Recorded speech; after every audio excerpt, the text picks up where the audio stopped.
Hún gaf barnabarni sínu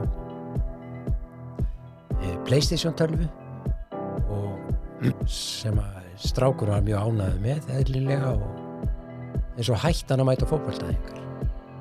Þá kom amman og sótti tölvuna. Hvernig myndir þú skilgreina fíkn? Og hann sagði, þegar efni var að stjórna fólki og hlutur efni. Og það er átakanlegt þegar maður verður þess áskynja að barn sem hefur álíka skjátækjunum sínu og verður fyrir neteinelti. Þá hvergi öruggt skjól. Komiði sæl og verið velkomin í Raunheimakastið hlaðvarp sem í boði Balansfón, Stafrænar velferðar og joybox.is. Ég heiti Kristín. Og ég heiti Anna Laufey. Og til okkur er komin Björn Hjálmarsson, barnageðlæknir. Vertu hjartanlega velkomin, Björn. Takk fyrir. Þú til í að kannski bara renna yfir svona hvaðan þú kemur, menntun og sérsvið og við hvað þú starfar? Já, ég starfa sem barnageðlæknir á barnageðdeild Landspítalans og ég lærði barnalækningar í Hollandi og tók smitsjúkdóma barna sem undirsérgrein. En eftir ég kom aftur til landsins árið 2002 þá streymdu til mér verkefni á sviði geðrænna áskorana barna og þroskafrávika og ég helgaði mig því sviði með því að gerast barnageðlæknir með þá barnageðlækningar sem undirgrein við mínar barnalækningar. Hvað ár var það? Ég kom heim 2002 og ég fekk, og þetta tók nú töluverðan tíma, ég var komið með sérfræðiréttindi í barna- og unglingageðlækningum árið 2017. Já. Ég er bara svo forvitin, sko, ég er svona, hvað forvitnist fyrir þróunni svona í sögulegu samhengi, bara svona eins og þú hefur yfirsýn yfir, af því að við erum einhvern veginn, sko, hlaðvarpið byrja á að heita kvíðakynslóðin og við vorum svona velta fyrir okkur bara geðheilsu barna og allt þetta og núna erum við Raunheimakastið, þannig að við erum svona aðeins að færa út kvíðarnar og kannski rekka fókusinn.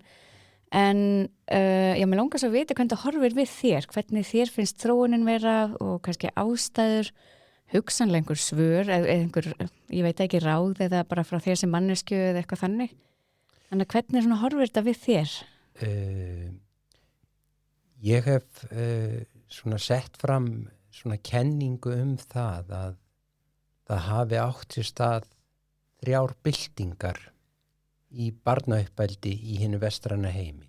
Já. Og jafnvel gildir þetta allan heiminn trúlega að sú fyrsta var þegar að 3 kynslóða fjölskyldan undir sama þaki leiðandi lók. Það var svona hér á Íslandi svona upp á 1950 þegar að afi og amma fór út af heimilinu og foreldrarnir sáu einir uppeldið.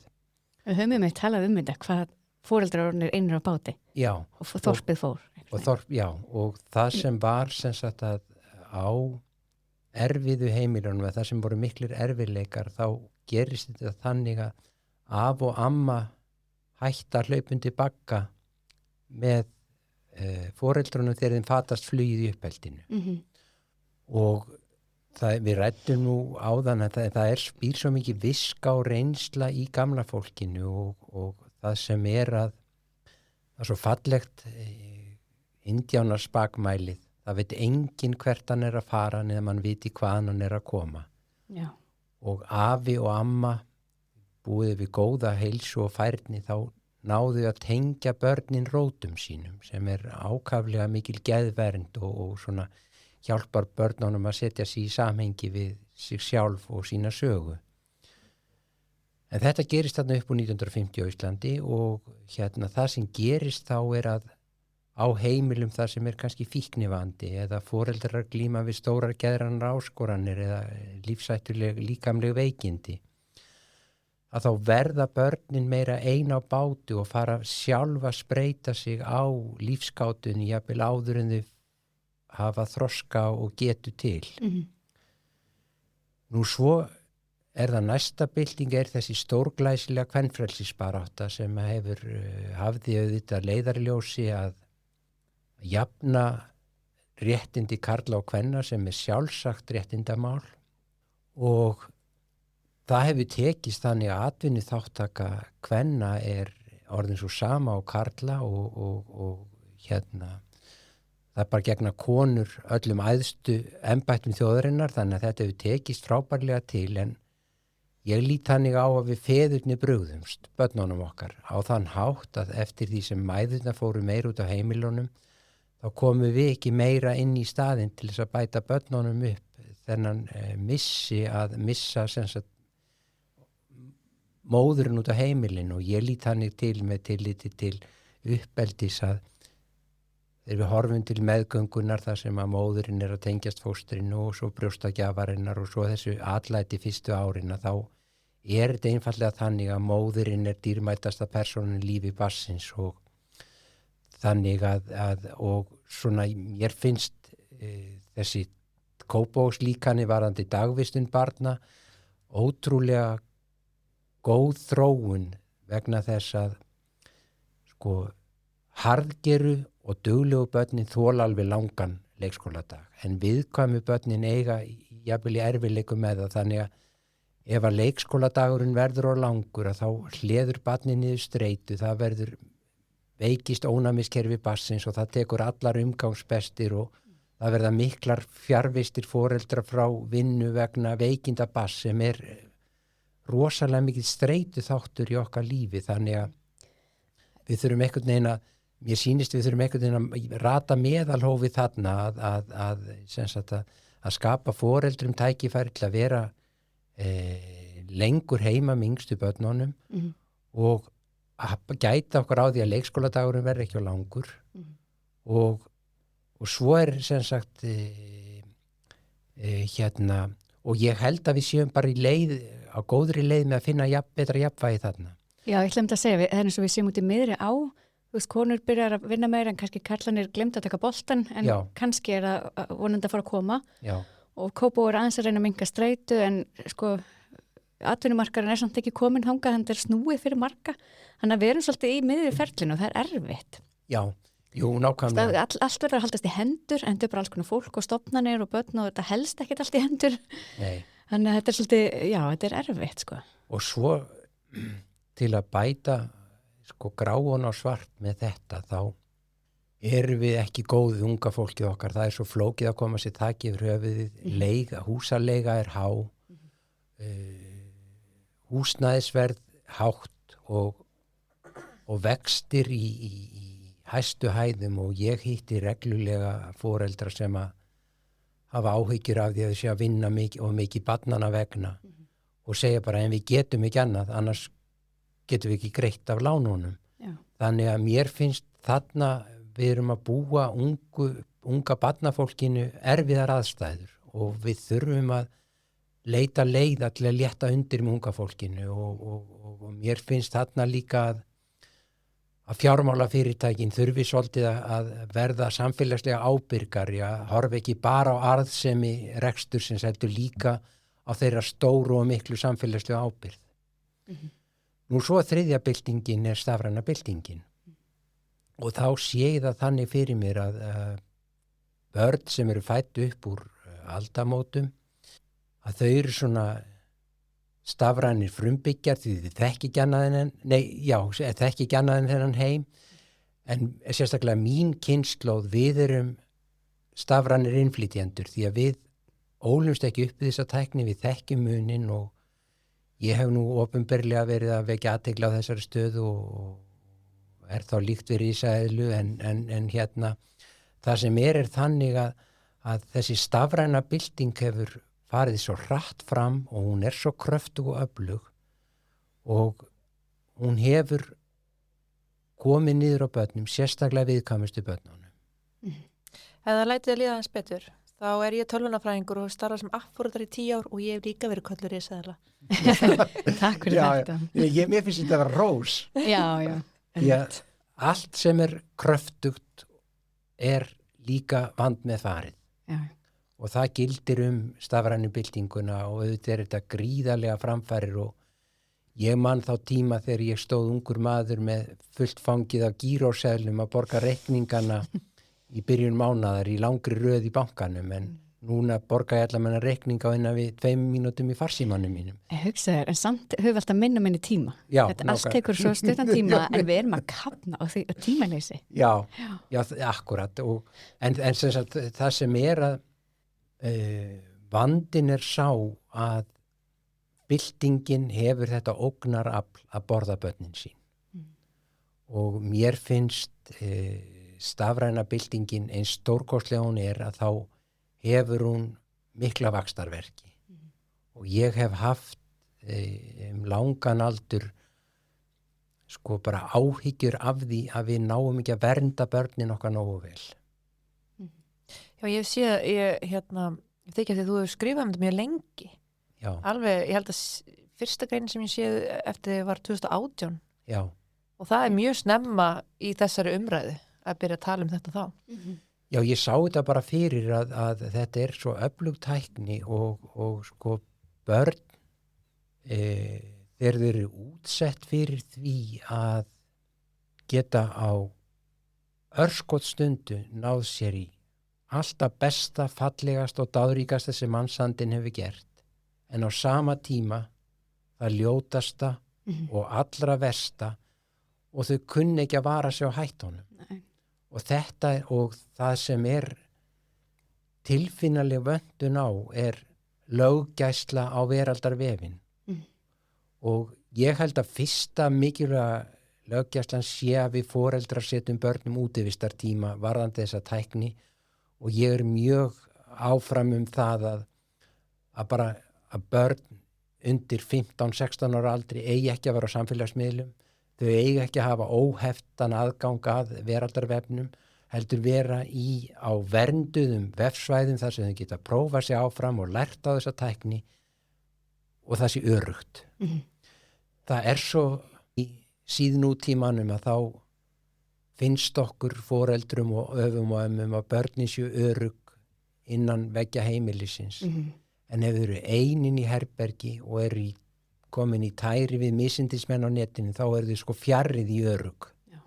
Þannig að þetta falskt öryggi sem við búum börnum okkar, nema við setjum netnotkunin skynsamlega skorður.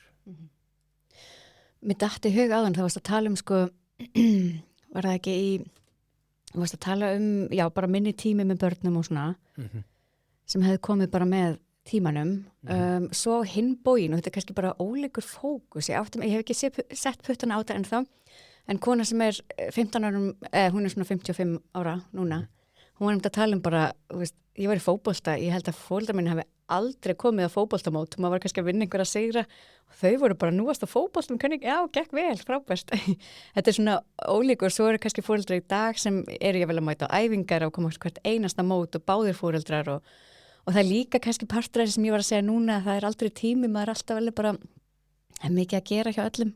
Jú, og það sem ég alveg sammála þessu að þetta náttúrulega til mikillar fyrirmyndar að þessi þáttaka foreldra í íþróttastarfi barnanna og að standa við bakið á börnunum og öll þessi stóru mót. Já, út um allt land og þetta ef að vel að staði þá þetta miklar gæðastundir barna og foreldra og kannski eitt af fallegustu andsvörunum einmitt við hættunum á stafrænu byltingunni þegar og það sem líka að ég átti fótboltastrák í Val og við fórum á N1-mótið og Króksmótið og allt þetta og þetta voru stærstu stundir sumarsins fyrir son minn og það voru setta reglur.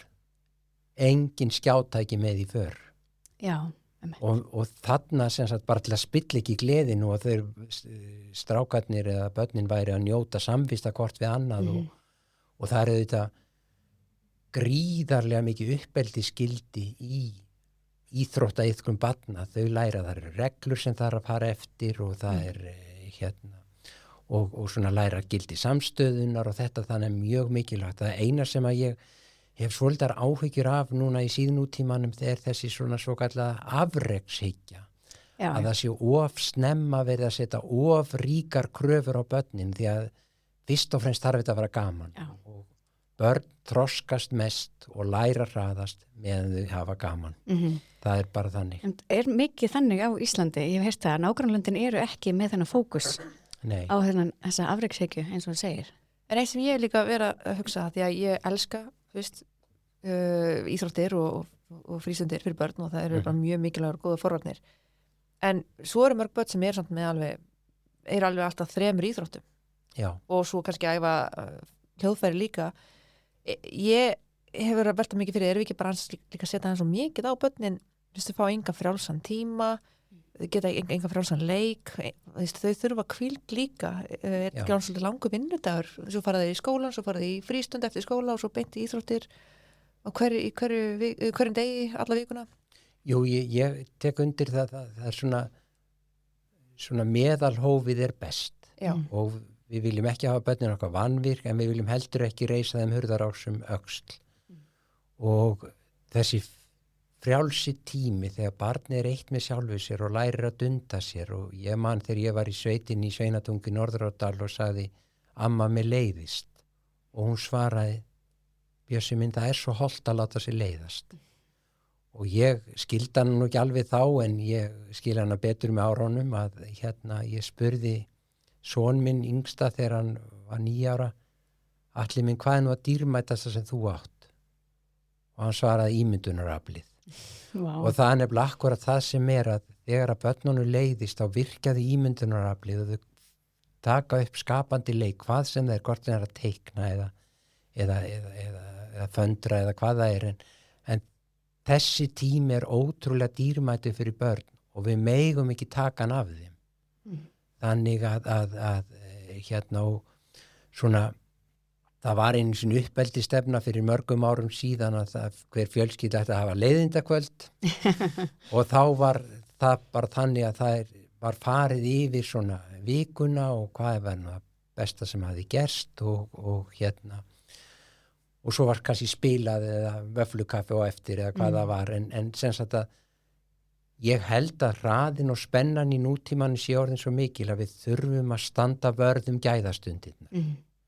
Og börn eru yndisleg þegar maður nær þeim og þau eru svo ótrúlega tærar og skemmtilega sálir. Og það er ekki alltaf ljóst hver er að kenna hverjum hvað. Því að ég spurði þennan son minn þegar hann var 11 ára veist þú hvað sjálfsvirðing er? Og þá svaraði hann, já, veistu það ekki sjálfur? og ég segi honum, jú, en mér langaði bara að vita hvort að 11 ára strákur skildi svona stórt hugtak. Og þá svaraði hann alveg án þess að hugsa sem, pabbi, það er að hafa stjórn á sér í öllum aðstæðum og láta enga fara illa með sig. Já. Og svona eru börnin ótrúlega tæra sálir og það er svo gaman eiga samtal við þau og líka örfa þessa vaxtarsprotar þegar þeir koma fram og eitt af því sem að er náttúrulega í síðnútímanum ógn er tungumálkunnátta barna að þau eru svo útsettur í böðuð í enskunni í gegnum veraldarvefin og þá þurfum við að fara að gæta vel að íslenskunni. Meinar upp á að geta það er oft talað að ef þau geti sett orð á tilfinningarna sínar að þá geta þau höndlaða betur og er þetta að tala um það? Já, ég er að tala um þetta bara svona þroskaða samtal þar sem að foreldri eða afi eða amma fá tækifæri til þess að gefa barninu af reynslu sinni og einmitt að það hjálpar manni rosalega mikið að fá orðin yfir svona grunn tilfinningarnar og geta sagt afi ég er svo reiður og kreppa nefana frekar heldur en að skemma eitthvað eða því að það að setja orð á tilfinninguna skapar okkur forsendur til að deyfa hana niður. Já. Þannig að hún tæki ekki á okkur ráðin. En líka tilfinningar, það er mjög mikilvæg partur en síðan get ég ímynda mér að það sé mikil streitu valdur get ég komið hugsunum sínum og hugmyndum einhvern veginn í orð og á blað og koma þeim svona frá sér. Já. Það hlýtur að vera rosalega pirrandi fyrir ungmennin okkar. Jú, það er nákvæmlega í þessu. Þá er það æfingin sem skapa meistaran. Að börn þegar þau byrjar á að leiðast og svo náði að virka ímyndunaraflið og fara í eitthvað skapandi leik, að þetta er svo mikið þroskatæki, þetta er svona, leikurinn er náttúrulega helsta námstæki bassins og það það spreyti sig sjálft á þeim þrautum þar sem það sjálft að smíða, þetta er svo þroskahvetjandi og ég hef miklar áhyggjur af því að þessum stundum sé að fækka hjá mörgum börnum og þau sé svona ofmötuð. Já, ég sammála því, ég held að við séum að við erum að mata bæði börnun okkur og okkur sjálf að skemmtiefni á öllum stundum. Já. Við höfum líka mjög gott að því að leiðast við fullorðna fólki og ég finn slæpast, í hlaðarspurning sagði fullar fólk slæpast aldrei, við þurfum að slæpast neira. Já, og líka ég tek eftir þessu, þekkjum þetta öll að fara í sturtu og þá flæðin hugmyndirnar. Já, nákvæmlega. Eða í göngutúr og maður skilur síman eftir að þá. Já, það var ekkert annað. Já, okkur tekst að melta hugmyndirnar og hvað búið að gerast og fara í gegnum líðandi stundir og ég finn hvað þetta hefur mikil áhrif á mig ef ég fæ ekki þetta rými til þess að melta hugsanir og hvað búið að vera að gerast og hugmyndir og ég bara get rétt svo ímynda mér að það getur ekki haft góða áhrif á börn ef þau fá ekki tækifæri til þess að staldra við og melta. Það svo fallega orðin að skapa sér andrými og olnbogarými. Og það má segja að við erum trúlega flest í aðrengdri stöðu að svona, og þetta alveg rétt sem hún segir, að þessar gæðastundir sem við eigum með okkur sjálfum eru ótrúlega dýrmætar bara til að næra okkur og þegar að best lætur þá ná þessar stundir að hjálpa okkur að tengjast okkar helstu gildum og viðmiðum og siðferðilegum verðmætum í lífinu og átt okkur á því hvort við séum á rangri leið eða hvort við þurfum að rétta kursinn, hvort sem það í sambandinu eða í vinnunni eða sem sagt og ég fæ oft á spurningu hvernig það sé nú að vera barnageðlæknir og svona og hvort þetta sé ekki spennandi grein og ég játa því en ég segi og þetta ekki jafnvel ungir læknanemar eða sérnámslæknar. Ég segi alltaf, það ekki mitt hlutverk að lokka þið inn í fæið til mín, heldur benda þér á það. Við eigum öll okkar köllun í lífinu og þú þarft að finna þína köllun. Og hvernig fer ég að því í þá spurður? Findu þau læknisverk sem veit að þið djúpa gleða sinna og þá ertu á góðri leið. Og svona við eigum alltaf margar kallanir, það getur verið að verða faðir eða móðir, en sem þegar við sinnum köllun okkar að natni og ástríki þá veitir það okkur djúpa gleði. En bara tala um þetta áreiti sem þessi tæki að valda hjá börnunum okkar, en hvað með það sem þú ert náttúrulega að tala mikið við börn og úlinga, hvað það sem þú ert helst að taka eftir síðan samfélagsmiðlar og snjallsímarnir komin í líf barnana? Hver svona helstu áskorunar í lífið þeirra? Ég veit nú hef ég engar vísindarlegar rannsóknir til að styðja þetta er bara mitt innsæi og svona kannski eðlisávísun. Það sem ég hef áhyggjur af í síðnútímanum er að bilið á milli þeirra barna sem standa sig best og þeirra sem höllustum fæti standa sé að stækka. Börn öflugra foreldra sem að ramma vel inn skjánótkunnina, ræða reglulega við börnin sínum hvernig þau eru að standa sig og hvort þau séu með eitthvað stórar áskoranir sem þau eru að hjálpa með.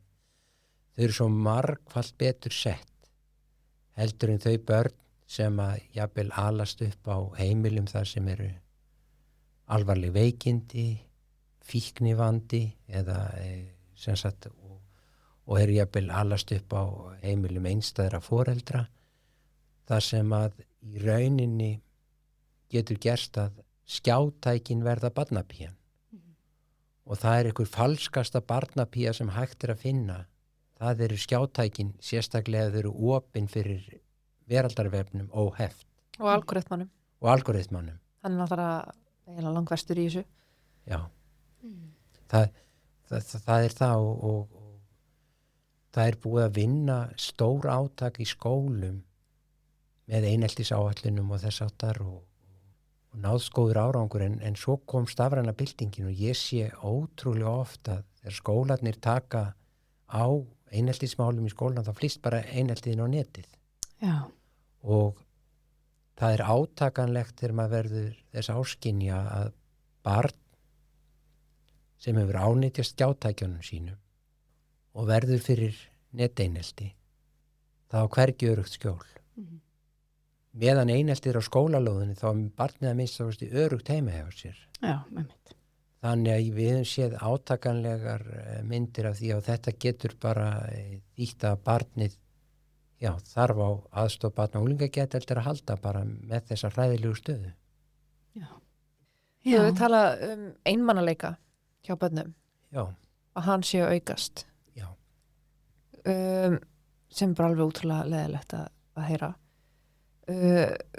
Hvernig er það að birtast svona í samfélaginu? Já, það er akkurat, það er góða rannsóknir sem hafa sýnt að eftir því sem skjánotkunin jókst, þá jókst einmannarleikin. Og hvernig getur staðið á þessu og hvernig getur maður verið einmann ef maður á 1000 vini á netinu? Ég held að sé vegna þess að það eru töfrar í mannlegum samskiptum augliti til auglits.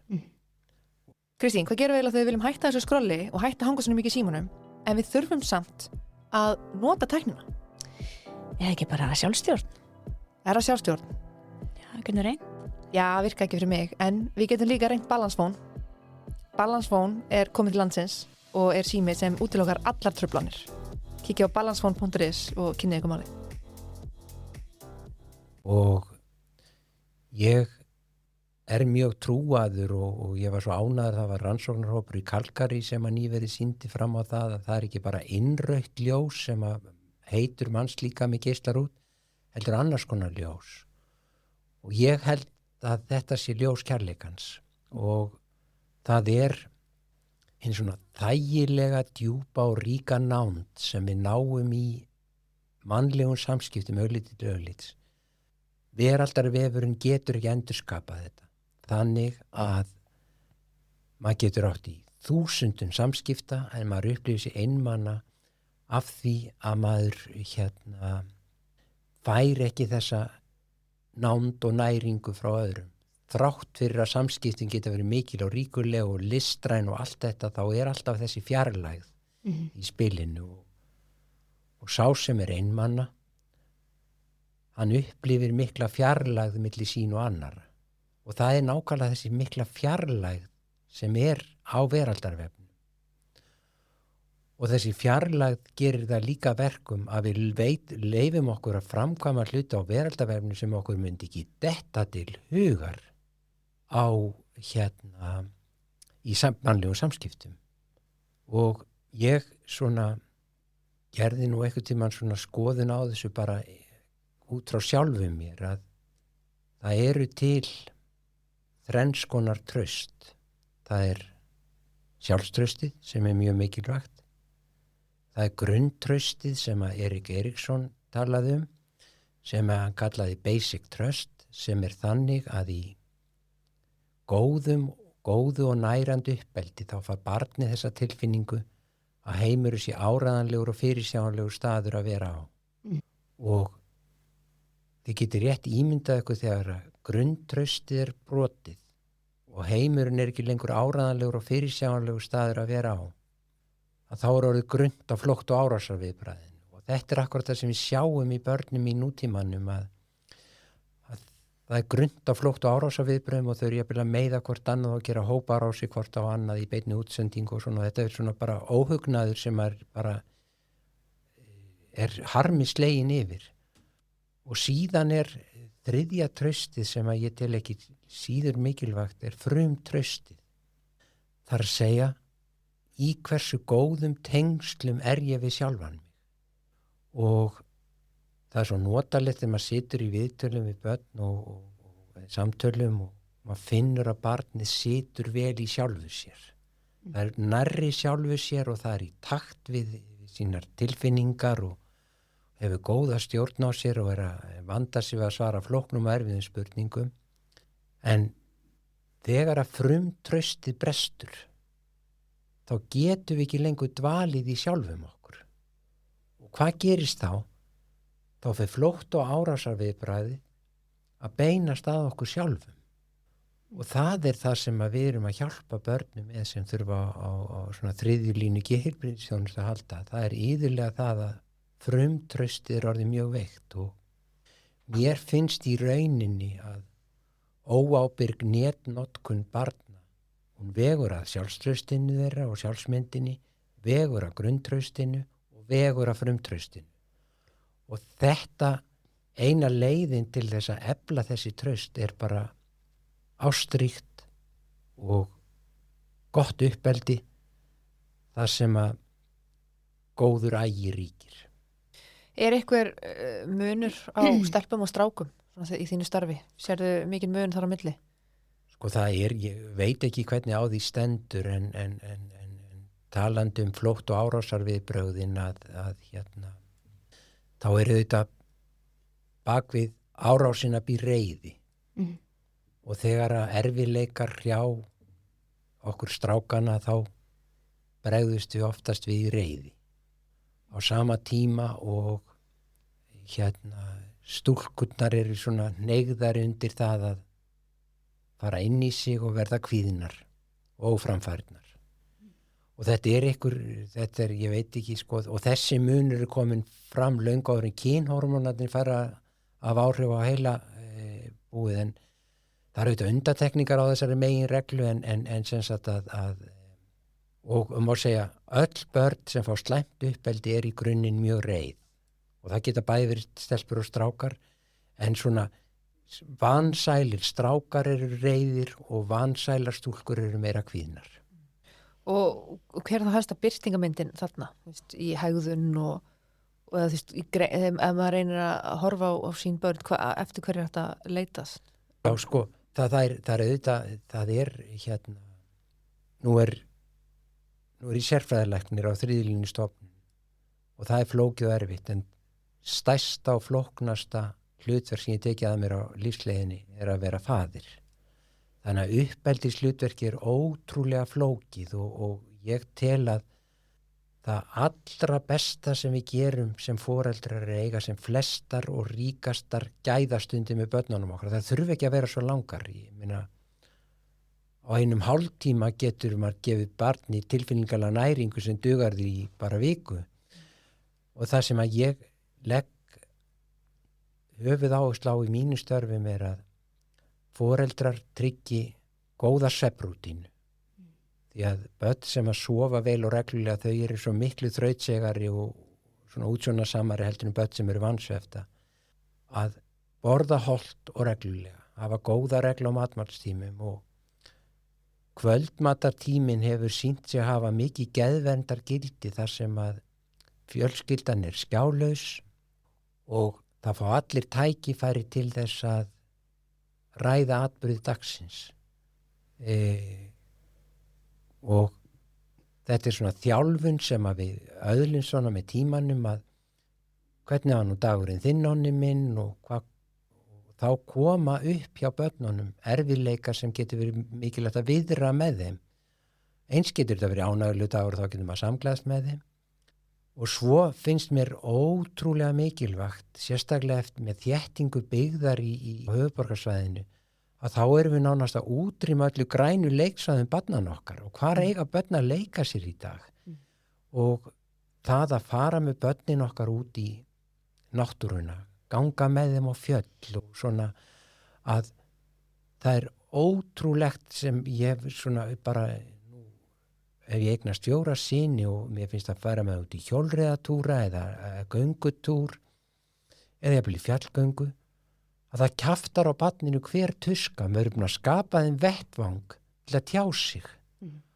Og þá getur maður átt að sjá því hvort það sé ykkur erfiðleikar hjá barninu sem það þarf að hjálpa því með.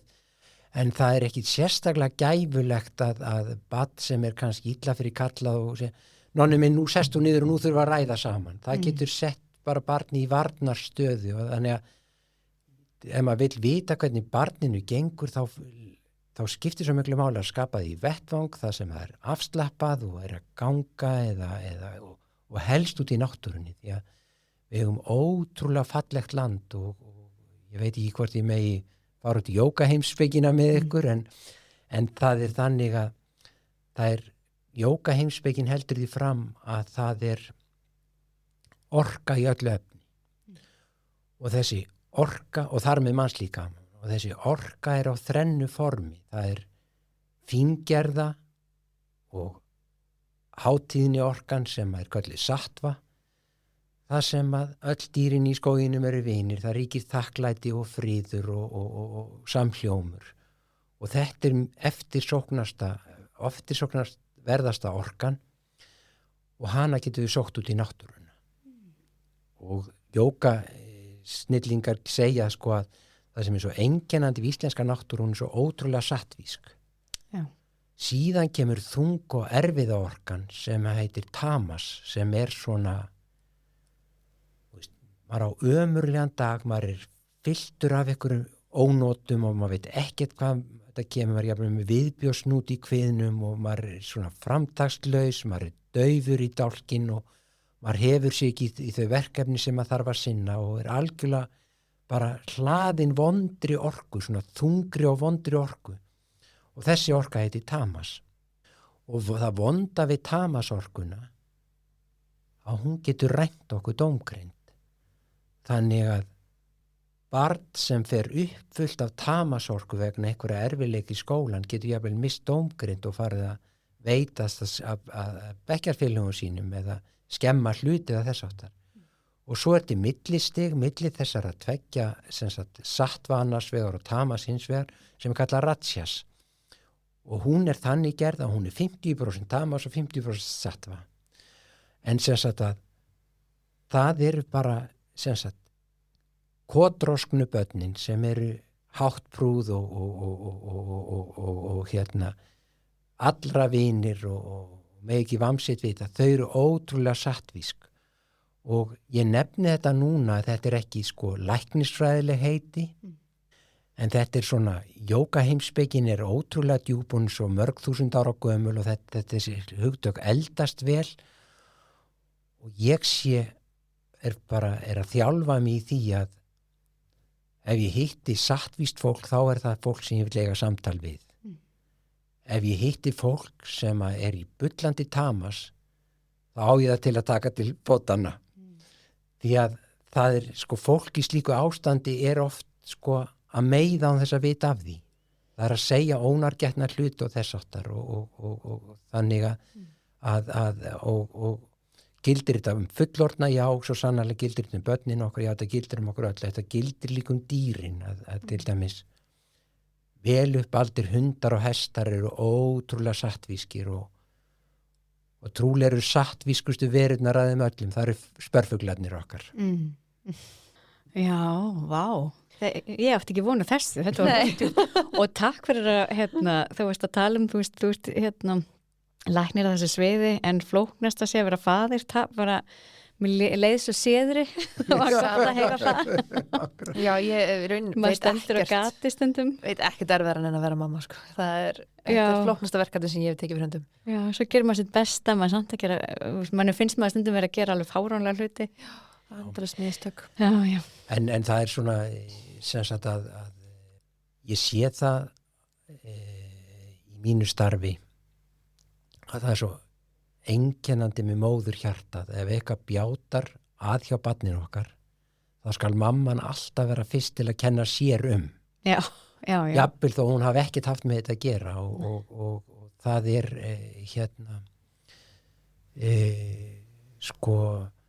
í sálgæslufræðunum og í sálgreiningarhefðinni þá náttúrulega lögð áhersla að það engin fullkomin en stóra viðfangsefni mæðranna og okkar feðranna ekki að vera fullkomin, heldur good enough. Já, ok, við tökum þetta með okkur út í lífið. Já. Nógu góðar. Við eigum að nota tæknina. Tæknin á ekki að nota okkur. En hvernig finnum við jafnvægi í nútíma samfélagi? Stafræn velferð býður upp á fræðslu fyrir foreldra, nemendur, fyrirtæki og félagsmiðstöðvar. Farðu á stafrænvelferð.is og hafðu samband. Já. En hérna, til að fara Við í svona... eigum að nota tæknina og ekki nota okkur. En hvernig finnum við jafnvægi í nútíma samfélagi? Stafræn velferð er upp á fræðslu fyrir foreldra, nemendur, fyrirtæki og félagsmiðstöðvar. Ég er svo mikið Bara á áhuga á þessu stafrænvelferð.is og hafðu samband. Já. Og ég hef fengið alveg á mig svona mótlæti gegn því að þú veist, þetta sé ekki fíkn og það sé ekki búið að alþjóða heilbrigðisstofnunin sé ekki búin að greina þetta sem alvöru sjúkdóm, skjáfíkn, það er til eitthvað sem heitir tölvuleikjaröskun, minnir mig, það ekki? Jú. En við erum ekki á þeim stað að geta talað að bara almenna skjánótkun, áhorfi eða jafnvel bara samfélagsmiðla nótkun sem einhvers konar röskun. Hver er þín skoðun á þessu og hvar eru við þarna? Er þetta á næsta leiti? Erum við eitthvað að fara að horfa inn á við þarna? Vantar skilgreiningu? Vantar eitthvað þarna? Jú, þetta er rosalega flókið að ég varð á tímabili svo svartsýnn á að við myndum ná tökum á þessari stafrænu byltingu og ég hugsaði til þess að árið 1913 kom fram fyrsta vísindagreinin það að tóbaksreykingar gæti valdið lungnakrabbameini. Mhm. Það tók okkur heila öld að útrýma óbeinum reykingum og það sem stóð í veginum var alveg látlaus lobbyismi tóbaksframleiðenda. Já. Og við sjáum þetta sama í dag að þetta eru ótrúlega stóri viðskiptahagsmunir í þessari stafrænu byltingu og þetta er trúlega eitthvað risavaxnasta viðskiptatækifæri heims og ég spurði einu sinni næstingsta strákinn minn hvernig myndir þú skilgreina fíkn? Og hann sagði þegar efni fara að stjórna fólki og hlutur er efni og ég segi þegar að hlutur eða skjátíminn er farin að stjórna fólki þá er það mjög vont ástand. Ef það er skrúfa fyrir notkunina þá er það eins og að taka fíkniefni af fíkniefnaneytenda. Mhm. Og því á sumum heimilum þar sem skjánotkunin hefur alveg farið úr böndum þá hefur heyrt af því að börnin bara jafnvel beita ofbeldi til þess að komast í tækin aftur og það er stanslaus slagur að opnunatíma á rádernum og þess aftar. Þannig að það sem við verðum að horfast í augu við alveg burt sér frá þessari tregðu greiningarkerfana að taka þetta inn sem að er líka það er lobbyism á móti þessu en þegar við þurfum að horfa á þetta þannig að það er beitt aðferðum háþróaðra sálfræði til að gera tölvuleikina meira og meira ávanabindandi, gera samskiptaforritin meira og meira ávanabindandi og við finnum þetta fullorðna fólkið að við þurfum ofta að taka okkur á að skjátíminn er orðin miklu lengri en til stóð. Mhm. Og mér finnst þetta mjög ósiðleg notkun á nútíma sálfræði að nota hana til þess að auka neysluna með þessum hætti. Við vitum það samkvæmt rannsóknum að það er verið að fikta í dópaminkerfum heilans. Alveg eins og ávana og fíkniefnin gera. Og ég er sjálfur sér ekkert upptekin af, ég er svona bara að verða þolinmóður með tímanum gagnvart greiningakerfunum og ef maður er rosalega gagnrýninn þá eru greiningarkerfin okkar vísindaskáldskapur. Það er verið að setja fram greiningar sem að sanna sig ekki fyrir við notkun þeirra og reynslun af þeim. Það sem við viljum öll eru framfarir og það eru vissulega miklar framfarir í notkun á skjátækjánum. En það sem við viljum líka er sérfræðikunnáttu og hún kemur ekki strax. Hún kemur ekki fyrir með tímanum. Og ég svona er nú svolítið pólitískur í orðum mínu núna að taka ekki kannski afdráttarlausa afstöðu en tíminn mun leiða þetta í ljós. Það sem ég get sagt að ég hef persónulega eða sem bara í mínu starfi haft afskipta börnum þar sem að netnotkunin alveg orðin stjórnlaus. Það engin regla á svefni, það engin regla á matmálstímum, það ekki verið að mæta í skóla, börnin hætta á því að mæta íþróttaæfingar, þannig að þetta og þegar á að reisa þessari notkun mörk, að þá hlýst jafnvel ofbeldi af. Þannig að þetta stjórnlaust. Og hvort fólk vil kalla tölvufíkn eða eitthvað annað, þetta allavega orðin alvarleg veikindi. Og það sem að við sjáum hjá þeim sem ánýtjast ávana- og fíkniefnum, þeir þurfa alltaf stærri og stærri skammt og sterkar efni. Og það alveg eins með þá sem ánýtjast þessari tækni. Það stöðugt að ná sér í hraðvirkari tölvur og þess áttar og sko þannig að grófara efni og, já. Og eitthvað sem alltaf meira og meira grípandi. Börn í dag geta mörg ekki hort á langa bíómynd. Nei. Ég var að tala það í dag, það var að rósa hérna Astrid Lindgren bíómyndunum með þáttunum. Og ég segi bara, ég alveg sammála, en ég bara sé hvað börn hafa litla þolinmæði fyrir svo ofsalega svona miklum hægagangi í þessu, þegar nú allt bara gerist allt á nokkrum sekundum. Ég hef mitt oft sagt, sko, ég frekar leyfi ungu börnunum mínum að horfa á 2 klukkutíma rólega Astrid Lindgren bíómynd heldur en að gefa þeim 5 mínútur í stuttmyndböndum. Já, hvað? En það ég hugsaði mikið þetta tímabili og það öll þessi umræða snýst frelsi. Já. Bara foreldrar gera það sem þið sýnist og börnin gera það sem þið sýnist og bara málið það að þið takmarkarlausa frelsi kallar yfir okkur óreiðu. Og svo hinn bóginn, þegar allt bannað, ef við myndum banna alla þessa tækni og missa alla kost hennar en losa okkur við gallana leið, þá það orðið ofurægi sem gerir frelsið að engu. En óreiðan á vinstri höndina og ofuræginu hina gera frelsið að engu. Það sem við erum að leita að kjörægin gagnvart þessari tækni. Því það kjörægin sem hámarkar frelsið. Og þetta námsferli sem og við erum í svakalega brattri námskurfu gagnvart þessari nútíma tækni. En og mér finnst að löggjafinn ætti að vera fyrir lífandis löngu búin að stíga inn til þess að reisa skjaldborg börnin okkar og ég var svo ánæður með eina ömmuna sem var nú svo rausnarlega, hún gaf barnabarni sínu PlayStation 12 og sem að strákur var mjög ánæður með eðlilega og eins og hætti hann að mæta fótboltaæfingar og þá kom amman og sótti tölvuna. Já. Þetta var ekki meiningin. Nei. Ég ætlaði ekki að hafa þér fótboltan og nærandi nærveru við viniðina og þjálfara og þess aftar. Þetta ábyrgð fullorðna fólksins. Ég skil það alveg ef þetta var rosalega skemmtilegt og það voru engin mörk, hann hætti að mæta æfingu. Nákvæmlega.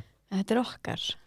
En það gott að nefna þetta með löggjafaldið, af því að það féll nú dómur í mars í Bandaríkjunum sem var mjög brautryðjandi og búið að bera hann saman við tóbaksdómsmálin síðustöld og það kom niðurstaða og dómur fjall á YouTube og Meta og þar sem kviðdómurinn svaraði ákveðnum spurningum til dæmis hvort að Meta og YouTube hafi sýnt vanrækslu í hönnun sinni við að þessum vörum sem þau eru með og það var komast að þeirri niðurstaða, já, þau sýndu vanrækslu í þessari hönnun og var þetta verulegur þáttur í skaða stúlkunar sem var stefnandinn bara já, það komist að þeirri niðurstöðu og það væri vissulega þannig. Vissu þeir að hönnunin væri hættuleg? Já, það var komist að þeirri niðurstöðu líka og brugðust þau þeirri ábyrgð að vara okkur við? Bara já, þau brugðust þeirri ábyrgð, þau vöruð ekki almenning við. Það alveg svo rosalegt, þetta alltaf í höndunum okkur foreldra. Við getum ekki treyst einhverjum risum að þau séu bara með fínt efni fyrir börnin okkar, af því þeim alveg sama. Já, en ég vil samt pínu stappa stálinn í foreldra, er að þetta vissulega okkar ábyrgð og við þurfum að gera eitthvað í þessu og því fleiri sem stöndum saman því betra og Já. því auðveldara. Þetta hins vegar ekki okkur að kenna. Ég vil meina það. Nei. Þetta þessi stóru tæknifyrirtæki er bara með þvílíkt fjármagn og það er allt búið að vera á móti foreldrum. Við erum búin að hanna þessar brjálaða ánabindi vörur sem er búin að læðast inn í líf okkar og valda miklum skaða. Samfélagið hefur líka bólast á móti okkur, skólakerfi jafnvel, það er búið að þurfa að berjast við skólakerfi símafrí í skólum og síðan er konum með spjaldtölutan í skólum líka og allir vinirnir, allir þessi samfélagslegi þrýstingur, allir vinirnir eiga þetta og þetta fer alltaf neðar og neðar og neðar í aldri og svo bara ekki hægt að stunda íþróttir eða vera búið í ammali eða neitt að vera með þetta og það er búið að íta sinni líf okkar, það er ekki okkar að kenna en við hins vegar algjörlega verðum að bera ábyrgsamt á því sem er búið að gerast og taka ákvarðanir út frá því við berum ábyrgð á því að vernda börnin okkar gegn þessu. Já, það er svona hvort sem maður er trúaður eða ekki, þá er mammon lakast í guðin að þeim öllum og þegar að reynir og klárir viðskiptahagsmunir vega þyngra heldur en velferð barnan okkar sem eru framtíðin okkar og fjörekin okkar þá finnst mér að stjórnvöld þurfa að grípa inn í og ég tek algjörlega undir það með þér að auðvitað berum við foreldrar ábyrgð en það er bara svo erfitt að berjast á móti þessari það er það og þetta er það eru þraut-hugsaðar auglýsingar, það er ótrúlegu þrýstingur á þetta og þetta er svo erfitt og þetta er ég man eftir einni móður sem að bara sagði við son sinn hann mætti ekki eignast farsíma fyrir hann væri orðin 16 ára og hann var auðvitað brjálar út í mömmu sína og varð fyrir aðkasti fyrir það að vera öðruvísi en svo hugsaði hann málið og þegar hann fekk síma sín 16 ára þá sagði hann takk mamma ég veit þú varst að venda mig. Og þá var hann að verða áskynja einhverjar vitleysu, samskipta vitleysu og við vitum þetta öll, en við lokum heilmikið augunum fyrir því hvað þessi tækni getur verið skaðleg þegar hann er illa beitt. Já, það er gott að heyra þessa sögu, af því að þú veist, maður er ofta að taka einhver svona umulega, óvinsalar ákvarðanir. Já. En svo kannski sjáðu einhvern tímann að maður hafi verið að venda. Já, en svona líka það er bara og með í mana bandarísku barnalæknasamtökin bera höfuð og herðar yfir aðra stofnanir hvað þau vöruðu við þessari bylgju og til dæmis eins og þetta er óhugulegt að þau börn sem eru hvað yngst eru sett fyrir framann skjátækin að hálftími til klukkutíma á dag fyrir ung barn getur hægt á máltöku barnsins. Og við sjáum líka að það er hér á Íslandi og í vestrænum heim er faraldur á ADHD-greiningum og ég held að hluta af skýringunni sé sá að eins og þau eru að nefna að börnin eru svo vön því að fá hraða viðgjöf að bara athyglisspönnin þeirra hún starfar ekki í venjulegu tempói lengur og það er við Íslendingar erum að setja heimsmet í ADHD-greiningum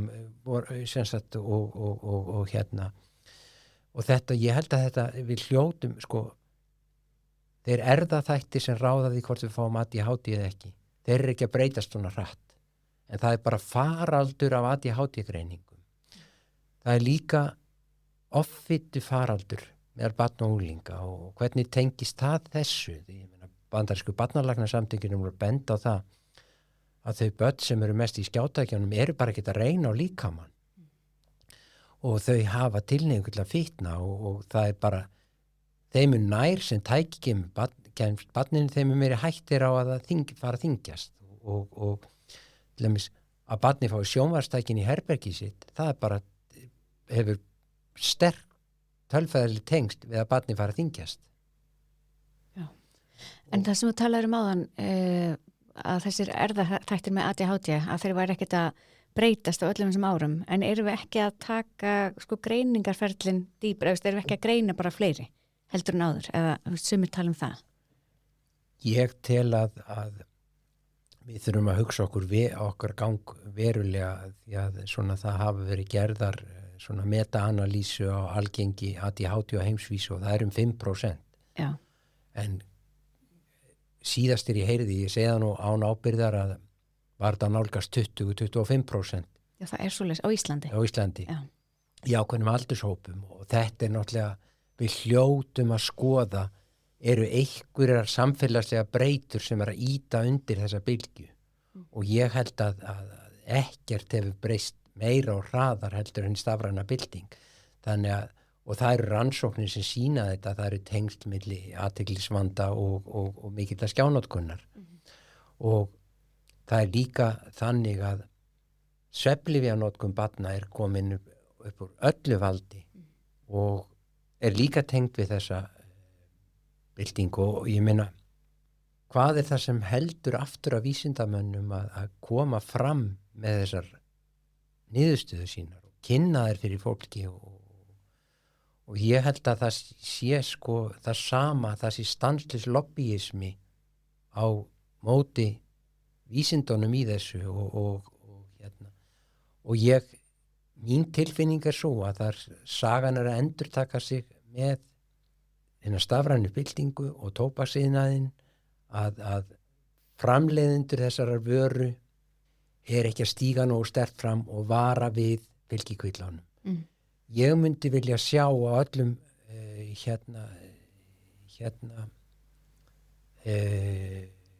öllum þessum tækjum og allir þessar tækni og þessum prógramum sem við vitum er ávanabinda því það þarf að vara foreldrana við, sérstaklega þegar börn er að ræða. Við verðum að vernda bernskuna betur en við gerum. Já. En þá langar mér að spyrja líka þegar tölum að sem ADHD. Spyrja út í einhverfu. Ég hef ekki mikla endilega þekkingu á einhverfu og ég heyri mikið foreldra og suma sérfræðinga tala hvernig tæknin er að hjálpa einhverfum í ýmsum aðstæðum og ég skil það vel. Já. Ég hef samt áhyggjur af þessum hóp. Já. Að þau gætu kannski sokkið dýpra onni einhverjar kanínuhólur eða kannski þú getur frætt mig eitthvað þetta. Jú, sko, það er auðvitað þannig að þetta er stórkostleg tæknibylting fyrir einhverfa sem eiga erfitt með samskipti og að geta komist í tengsl við fólk þar sem að hömlun þeirra kemur ekki ljós og það er bara mjög dýrmætt. En nákvæmlega eins og þú segir að þetta er hópur með skerta aðlögunarfærni og hún er ekki, þessi skerta aðlögunarfærni þýðir oft að þau vara sig ekki nógu snemma á hættunum og einmitt geta lent á slæmum spjallráðum og þess áttar þannig að þetta er hópur sem þarf að passa rosalega vel upp á og eins börn sem eru með svona alvarleg vitsmunaleg þroskafrávik, það er hópur líka sem getur haft mjög gott af þessari tækni en hætturnar jafnvel meiri á skaða ef það er ekki farið varlega. Þannig ef það er farið varlega og þau eru ekki tengd við neina spjallar á sér eða eitthvað þannig, bara í rauninni skjátíminn bara til þess að hvíla heilana því að samskipti eru krefjandi. Já. Þau eru í skóla og svona. Já. Þannig að myndur þú segja að þetta væri þá kannski bara, svolítið hvíld fyrir þau? Já, það getur verið þá og þetta er auðvitað það eitt af því sem að er á fullri ferð í dag, það er að búa til betri og betri kennsluforrit og svoleiðis fyrir börn með sérþarfir. En það lúrir alltaf þessi hætta að skjátíminn geti orðið og langur og þessi tækni mun aldrei losa okkur undan þeirri köllun að læra að vera í góðum samskiptum við fólkið okkar. Það kemur ekkert í staðinn fyrir það og það er sem sagt og þetta þarna komum við að kjöraganum aftur að þarna þurfa foreldrar barna með flókin frávik í taugaþroska alveg eins og allir aðrir foreldrar. Við þurfum að finna kjöragan sem hámarka frelsi barnsins. Við þurfum að forðast óreiðina þar sem að notkun barnsins á þessum miðlum er stjórnlaus og það er ofurægi að banna þetta vegna þess að við getum haft gagn að þessu en þetta er Sko, ég held að fáir átti sig á því hvað þessi tækni getur verið lífshættuleg þegar að verst lætur. Varðandi þegar þau komast í samskipti við einhverja óprútna aðila. Já, Já. nákvæmlega, sem að valda stórkostlegum skaða. Og þá er ég að tala um sálrænan skaða. Já. Og þetta er mjög vatn með farið því ég hef talað við foreldra sem hef einhver börn sem segja mér að einu verið sem þau eiga er í gegnum tölvuna. Já, nákvæmlega. Og kannski útlöndum þá. Já. Já. Og ég skil að það sé bara mjög erfitt að fóta sig í því. Já. Já, að skera niður þann tíma sem það hafa samskipti við vini sína í útlöndum. Já, og kannski fóta sig í því hver er vinur raunverulega, hvernig við getum kynst þessari mannsku þannig að við vitum að þetta sé raunverulega mannsku og sá sem segist vera og fleira. Jú, það er akkurat þannig gildur sem það er vegna þess að skortir löggæslu á veraldarvefin. Þá er fólk að sigla undir fölsku flaggi og er að leita upp í viðkvæma hópa og þetta er óhugulegt. Og það er sem sagt og auðvitað sko mín sýn er auðvitað lituð af því að ég sé börn sem hafa orðið illa úti vegna þessara tækni og en sko hún er öflug og hún getur verið ofbortagagleg en hún getur líka verið skaðleg þannig að þess vegna mæli ég svo mikið fyrir kjöraganum þar sem við hámörkum frels okkar, við drögum úr skaðseminni og reynum að auka gagnseminni eins og við getum.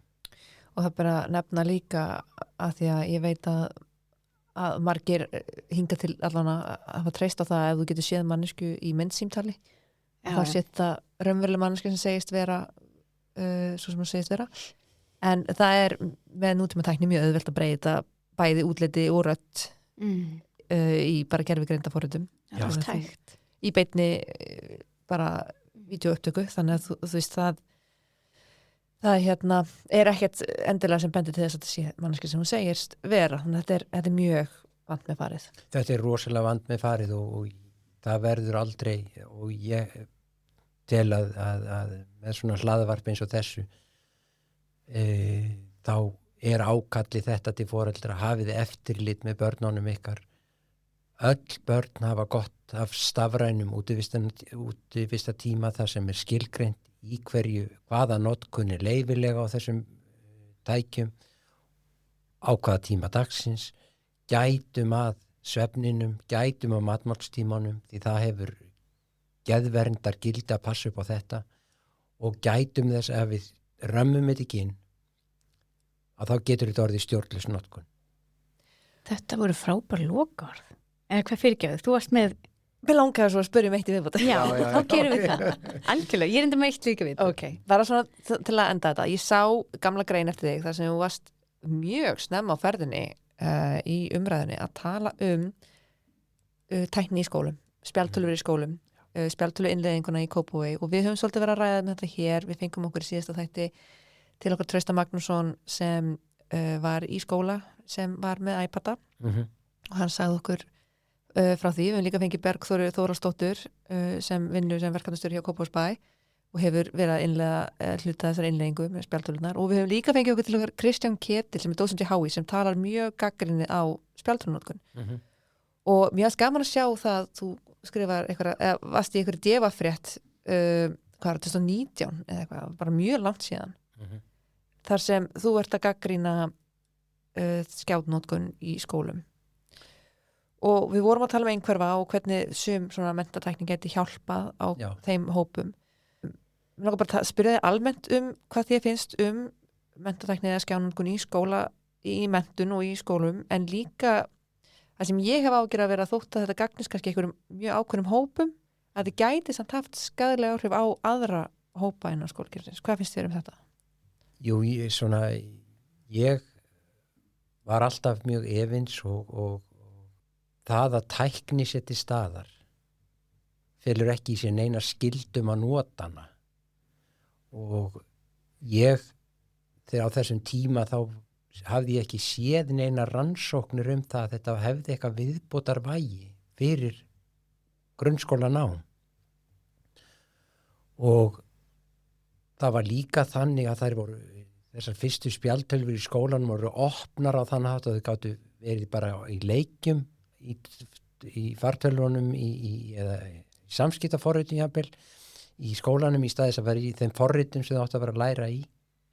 Og ég verð að segja það að það laust niður hjá mér óhug þegar ég kom einu sinni inn í grunnskólabyggingu á skólafund og fullur salur af börnum og þau voru ekki í neinum samskiptum við hvort annað, þau voru öll að horfa hon í spjaldtölvuna. Og þetta fannst mér mjög ónáttúrulegt og þetta ganga gegn mikilvægi mannlegra samskipta. Og það sem ég hafði líka á móti var að skjátími barna á þessum tíma þegar spjaldtölvuvæðingin gekk reyðigar var þegar orðin of langur. Þannig það hefði þurft að gefa foreldrum umþóttunartíma til þess að reyna að sporna við skjánótkun heimilinu úr því að þetta var aukan í skólunum. Við höfum að vinna þetta meira saman. Og ég veit marga foreldra sem voru sárir og reiðir yfir að fá þess að spjaldtölvu heim því að þau voru kannski búin að ramma því að barnið kom heim og sagði þetta skólagagn, ég ræð mér sjálfur í þessu tæki. Þetta kemur ekkit við, þetta bara milli mín og skólans. Og það var líka, sumir skólar voru höfðu að eigin frumkvæði sett inn ákveðna leiki í þessar tölfur og þess áttar, þannig að mér fannst þetta aldrei hugsa alveg til enda og svo bara núna blasir við svo krafa, nú búið að prófa þetta, bætt þetta námsárangur, bætt þetta líðan nemenda, hverjar voru framfarirnar sem átt að nota því þetta kostaði talsverða peninga, hverjar voru framfarirnar og nú komið að því að svara þessu spurningum.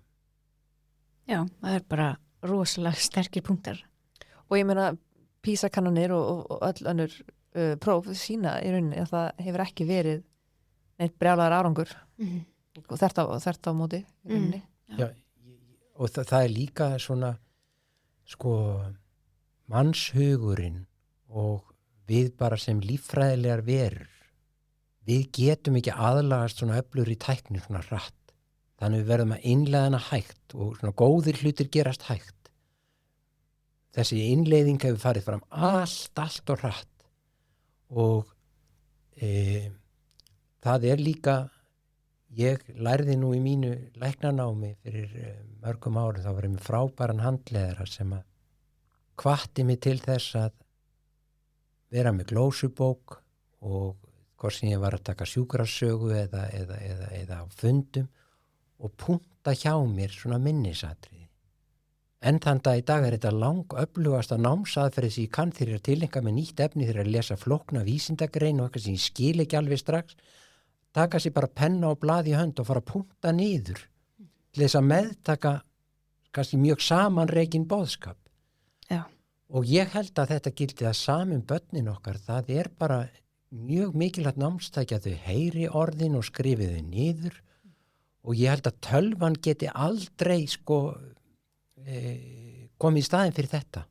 Þannig að útrýma og það var líka einmitt skortur á samráði kom þannig fram að það komu árgangur upp úr grunnskólunum og þau kunni ekki lyklasetninguna fingrasetninguna á tölvunum af því þau voru bara búin að vera í skjátölvu eða spjaldtölvum og þetta svona við þurfum að hugsa til enda og það mitt ákall til menntakerfisins, sýnið okkur fram á að börnunum líði betur, sýnið okkur fram á að námsárangur sé betri og hann sé að batna og í hverju þessi nýja viðbót í hverju gæði hennar fólust. Já. Það ég? Ég var bara með svona, mér finnst það að vera svona stutt og laggóð spurning en svarið örugglega langt. Okay. Ég horfði eitthvað tímann á það var svona 10 ár síðan á RÚV, þetta var örugglega 4 þættir og þetta var verið að sýna frá rannsókn sem var í gangi ég held í 50 ár. Það var bara að fylgjast með æsku fólks og síðan hvernig það eldist, nám sem ég fór í fangelsi eða alls konar. Og og það sem einhvern veginn satt eftir var bara hvað dæmdi velgengni eða hvert barni fór á fullorðinsárunum var segla, mér minnir þetta hafi verið þannig. Það var margt annað sem kom úr þessu, en það sem situr í mér sko seglan í barninu. Já, hvernig byggjum við upp seglu? Já, hvernig byggjum við upp segluna? Þetta er rosalega stór spurning og það þannig að ég las eitthvað að doktorsritgerð seglu í börnum og þetta var sem sagt þarna kom trúin mjög sterkt inn í en sem sagt að þau börn sem eru trúið og ekki þá eru svona sem sagt hófstiltrar trúar, það er einhver trúarofstæki eða bókstafstrúar neitt þess áttar að þau eru almennt þrautsegar en önnur börn og það er eitthvað bjargráð sem þau fá með trúnni og þegar var skoðað svona undirhópar í þessari rannsók þá eru það þau börn sem hafa öðlast færni til að segja öðrum frá í trúnaði frá erfiðleikum sínum og tjá sig við aðra eru þrautsegar en önnur börn og það er svo fallegt írska spakmælið. It is in the shelter of each other we humans live. Þar sé að við lifum í skjóli hvors annars. Þrautsegjan byggist á því að við getum virkað þetta skjól og höfum færni til þess. Og börn sem að alast upp við það að ástúð og hlýju og góðan aga á öllum sviðum eru að mínu viti þrautsegarinn önnur börn, það sem eitthvað af þessu vantar. Og það er í einu fallegu ljóð eftir Örn Arnarsson. Suma skorti vopn og verjur við hæfi, þótt veganestið móður hjartað gæfi. Og það er akkurat ástríkt, vel agað uppeldi held ég sé, dýpsta rótin að þrautseginni, að við kennum börnunum að sækja í skjól þegar þau þurfa á því að halda. Þetta var rosa fallegur í lokaorð og fallegur. Æðislegt. Takk kærlega fyrir að koma, Björn. Já, þetta er svo vel. Bara heiður að fá að tala við þig. Virkilega. Ég er svo vel. Takk.